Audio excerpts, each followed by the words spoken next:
and chill on the mic. It's about to get real. Keep it live, that's right. From Pennsylvania to across the globe, it's time for the Steelers All-Star Show. Welcome to the Steelers by the Lake podcast. My name is James Strong, joined once again by Nick Pretzel on our mini-series here. Today we're going to be covering the draft positions by round, the positional preferences we're calling today's show. How are you doing? Just barely still this morning, Nick. We're getting close to the afternoon, but I'm still doing great. You know, it's been a fun morning of talking lots of draft topics and prospects, and that's what we both live for, James. This is our favorite time of year. I'm digging what we've been covering so far, and if you've got ideas for something you would like to see us cover, let us know in the comments. We'll be happy to do a mini show about it when we can find the time, and we'd love to talk about what you would like to have us talk about, because this is our favorite thing to do, is talk NFL football and Steelers football, and for me personally, the draft. Absolutely. So we just wrapped up earlier. You'll see our sleepers episode, then our My Guys episode. This positional preferences show, we're going to talk about the individual draft rounds and what positions we would like to see the Pittsburgh Steelers addressed in each of those rounds. So let's get after it. First round, Nick, what position do you want to see Pittsburgh address? So we're going to go with two positions per round unless they have more than one pick. We just kind of talked about it, James, briefly. We were having a bit of a conversation while the last episode was finishing all the rendering and all that good stuff we got to do in the background. And I really want to see us address O-line, whether it's tackle or guard. I don't care which one it is. Preferably Vega is there. If he's not, I'd like Miller, like we just talked about in the last episode. So if either of those guys are there, run the pick in. Don't question it. Do it. Done deal. Absolutely. I like your thought process on that. If you can get a starting offensive lineman in the first round, that's a great idea. In fact, that's half of where I am too. To me, it's either the safety class or the guard class. If you can get an elite guard like Vega Ione, I don't know how you pass up on him. But where I would have a tough time is if one of these top safeties were available, whether it be Caleb Downs, Dylan Thieneman. These guys are elite safeties who are automatic game changers on the defensive side. We don't normally get a safety class like this. There are many years where safeties don't have anyone good enough to even draft in the first round. I think we've got 3 first-round safeties in this class, so I'd love to see it addressed. What are you thinking for the second round, Nick? In the second round, I'm looking to address whatever we haven't hit with the offensive line at first. So if you can get the guard, go for the tackle. If you can get the tackle, go for the guard. That's my first thought. And I know that's kind of a twofer there, but I'm kind of counting that as one because it's whatever you don't get in round one.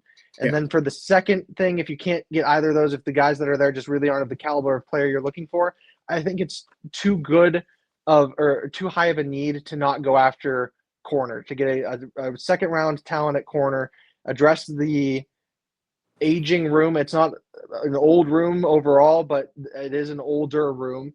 And that you've got Jalen Ramsey playing safety / corner. You've got Jamel Dean, who's still playing at an elite level, but isn't getting any younger.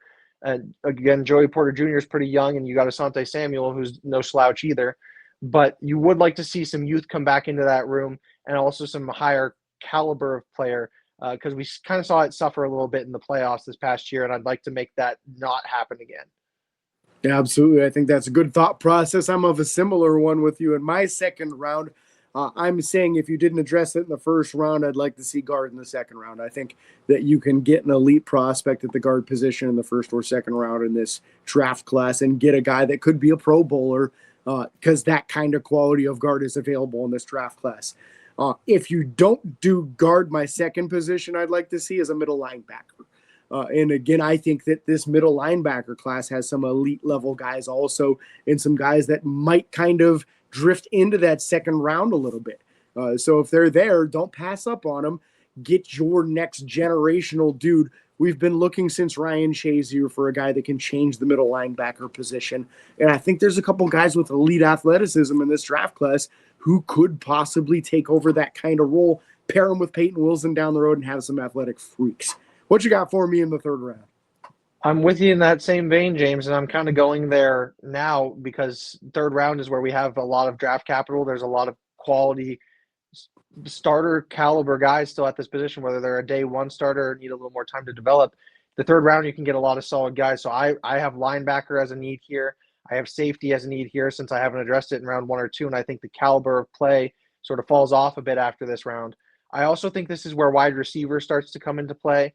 There's a lot of quality talent in here in round 4 that I think could possibly contribute as that separator or that slot guy that we're kind of missing. And then I also have defensive tackle here. I think the quality begins to fall off a little bit after the 3rd round here as well, and that I wouldn't want to miss out on a guy if there's a guy there that Pittsburgh loves, that they see as a good fit, that they feel will be a contributor. Those are my 4 options there to kind of give an extra one since we've got so many picks in this round. Yeah, so those unfamiliar, just so you know why we get so many here, the Steelers have 3 third-round picks. So we're giving 4 options here as to address each one of these picks and a little bit of leeway because you never know what they did in previous rounds. So I'm similar in some categories here, Nick. I also have the safety position. That's assuming it was not addressed in round 1. I feel like it's a round 1 or a round 3 kind of thing for safety. Get your elite guy or get one of those really good guys that should still be there in the 3rd round, and I think there's a number of them in this class. Also, nose tackle for me. I feel like the 3rd round is a kind of a breaking point where you can still get elite nose tackles who can be starters for you. Cornerback, I haven't addressed it yet as a need for me, but I think 3rd round's a great idea because you're going to be looking for someone to develop into a future starter once Jamel Dean is no longer playing at the level. He's a 3-year contract. You hope you can get high-level play out of him for 3 years, but he is 29. By the time he hits 32 years old, you might not see that elite-level play anymore. So let's restock the room and get some competition in there. Wide receiver I hadn't addressed yet either, and I think the 3rd round is an appropriate place to get it as you're probably looking for your number 3 wide receiver to compete with who you have on the roster with Roman Wilson. So that's what I'm looking for in the 3rd round. 4th round, what do you got for me, Nick? I've got a little bit of a repeat because if you don't grab a wide receiver in the 3rd and you go for one of those other positions, I think there's still quality wide receiver 3 talent in the 4th round. I also have offensive tackle here. Whether or not you've addressed it in the earlier rounds, there are some prospects in this sort of range that are serviceable or that could become a starter eventually. And at worst case scenario should, according to what we've seen, be able to be at least a backup or an extra lineman that you bring in on a heavier set. And I've got offensive guard there as well because I think the talent for offensive line here is where you're also comfortable with taking a guy that you're saying this guy could be a starter eventually, might not be day 1, might not be this year, might need some more time to develop.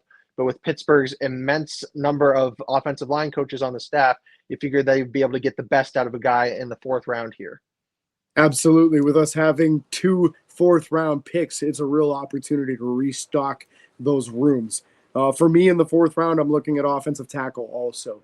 I believe this is a great round to go get a depth piece that can be a backup for you and possibly develop into a future starter if something doesn't go perfect on one of your tackle positions. I'm a little more worried about Broderick Jones than I am Troy Fautanu. I think he's going to be fantastic.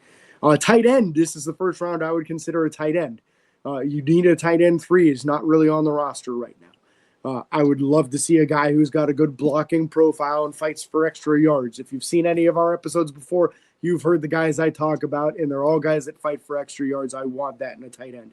Last is middle linebacker. If you hadn't addressed it yet in the draft, I think you better get one by round 4. You can still get guys by that round that aren't in that like 5'11", 200-pound, 220-pound range. Like, give me a decent-sized guy, a 6'1", 230-plus pound dude. I think you can still find those in the 4th round who could develop into future starters for you. What about 5th-round options?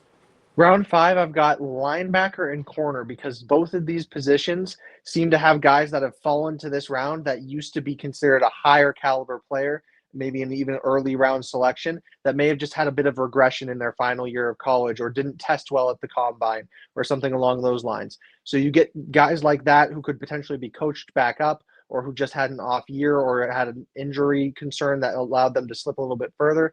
And you can kind of figure that Peyton Wilson was drafted in the 4th round because of his injury.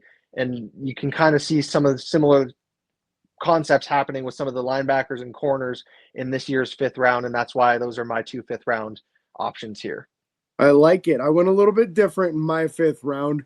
I'm going wide receiver and project quarterback. I don't think that you're going to get a starting quarterback in round 5, but I do think that Pittsburgh's going to take a shot at one of these quarterbacks, whether it be Carson Beck or Garrett Nussmeier or any of these smaller school kids, maybe even the Iowa kid, Mark Gronowski, that I like so much. There's guys out here that you might as well take a flyer at, because how you do not find your quarterback of the future is by never drafting any. So you do have to take some shots in wide receiver. I think Pittsburgh could take 2 of those in this upcoming draft class. So I'm saying 5th round, take a shot at another guy, maybe a return guy like Caden Weechen. I don't know. 6th round, what you got for me, Nick? I'm in the same vein as you, James, just 1 round later. So I've got quarterback listed here. Same concept. If you can find a guy late round that can be coached up, I think with this particular class, I like that a little bit better in the 6th and 7th round, just because of the caliber of linebackers and corners, as I mentioned, still available in the 5th. For the same reason, I've got tight end listed here as well. I feel like you can find a guy that's going to be that sort of mad dog kind of player on the line. That's going to be your guy that's going to have the strong work ethic and fight for the extra yards, and want to be that guy who can be an impact player, maybe on special teams too, since we've lost Connor Hayward, and might not be a day 1 tight end contributor, but can find that niche role that will allow him to contribute early and still develop later on for a more complete tight end role, even if he can't be that day 1. I think 6th round is a perfect place to find that type of tight end. Yeah, I like it. For me, 6th round, I also have tight end. Now, that's assuming it wasn't addressed in the 4th round. Then 6th round, let's grab a guy and fill somebody in there in that number 3 spot. Also, edge rusher for me.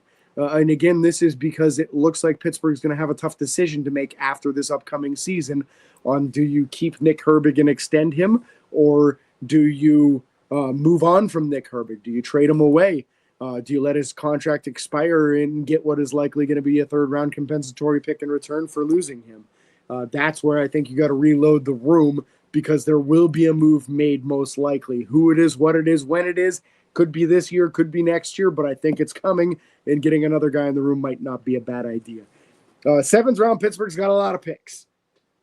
So if there's anything you still haven't addressed, you probably want to address it at this point. Other than best player available, is there anything you would want to see specifically in the 7th round, Nick? Not entirely. It's like we've always talked about, the lumps of clay, guys that you can develop, that can be molded, that can be shaped and formed. So as long as it's somebody that, we've alluded to this when we were talking about Khalil Dinkins in our sleeper episode, a guy that you don't want to have to fight for an undrafted free agent times, that you want on your roster, that you want for camp, that might be a practice squad guy, might be a guy that you find a rotational use for, but that's going to really be fighting for the job, but that you want to have there in camp to be that kind of person to try and make their way onto the roster. Yeah, I'm with you. For me, it's best player available. If you haven't addressed the project quarterback position, take a flyer on somebody in the 7th round. Also, anybody that you feel like could be like a backup safety linebacker, but would excel on special teams. If you think you need to bring in a long snapper to compete with Christian Kuntz, cool, go for it. If you really think you need a punter to battle with Cameron Johnston, bring him in. Any of that kind of stuff, instead of having to address it as undrafted, is where I would go 7th round. Anything else you want to talk about on any of these positions before we wrap up this mini show? I think that's all we've got for you, but if you've got a positional preference in any of the rounds, drop them in the comments below. Let us know your thoughts, and if you've got ideas for a future mini series or mini episode, let us know that as well, and we'll be happy to shout you out for giving us the idea, and then we'll give you our thoughts on the players, the positions, the draft capital, the coaching staff, whatever it may be. Perfect. We'll catch you on the next one.